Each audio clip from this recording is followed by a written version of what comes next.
para daros las gracias, que aún no he tenido la oportunidad de hacerlo, por mantener viva la cultura, la tradición de nuestro pueblo y llevarla a cada rincón donde vais a actuar. Porque eso es el folclore, ¿no? Es nuestra seña de identidad, nuestra historia, nuestras costumbres, nuestras historias, que no podemos permitir que se pierdan. Hay que continuar transmitiéndolas de generación en generación. Y eso vosotros lo sabéis hacer muy bien. Muestra de ello este festival infantil que lleváis haciendo 4 años. Menuda cantera tenéis. Un aplauso muy fuerte para ellos.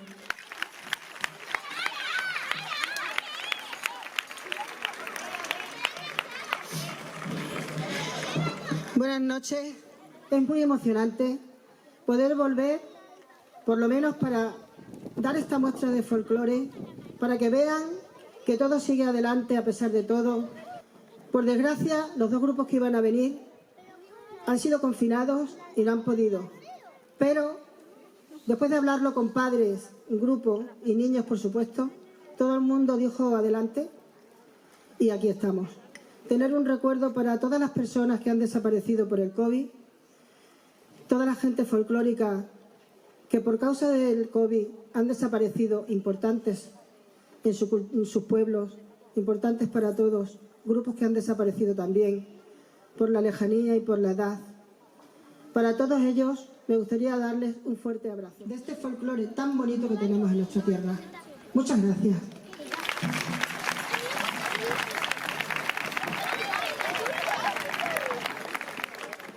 No podemos imaginarnos nuestro pueblo sin el folclore, con todas las precauciones y medidas que tenemos para que todo pueda salir bien.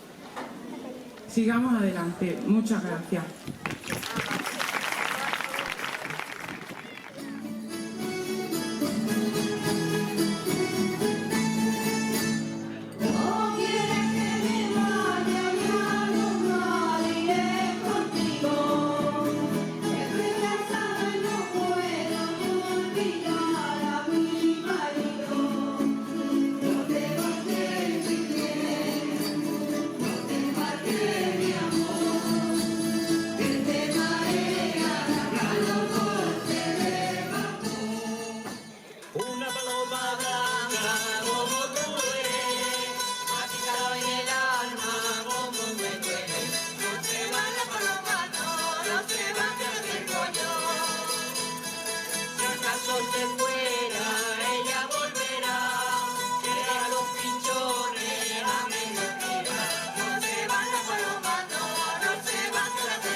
Me alegro que te conformes con lo que a mí me sobró. ¡Hala para allá! ¡Anda, anda!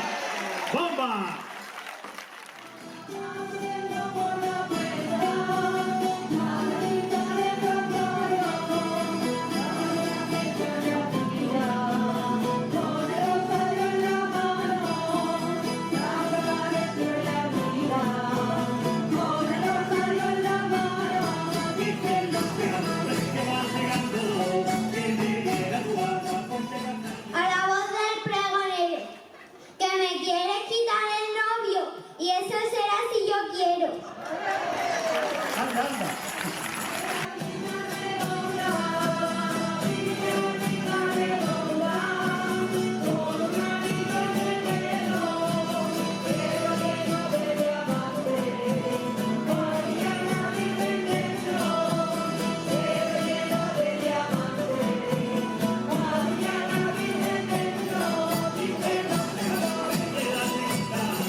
las pimentoneras.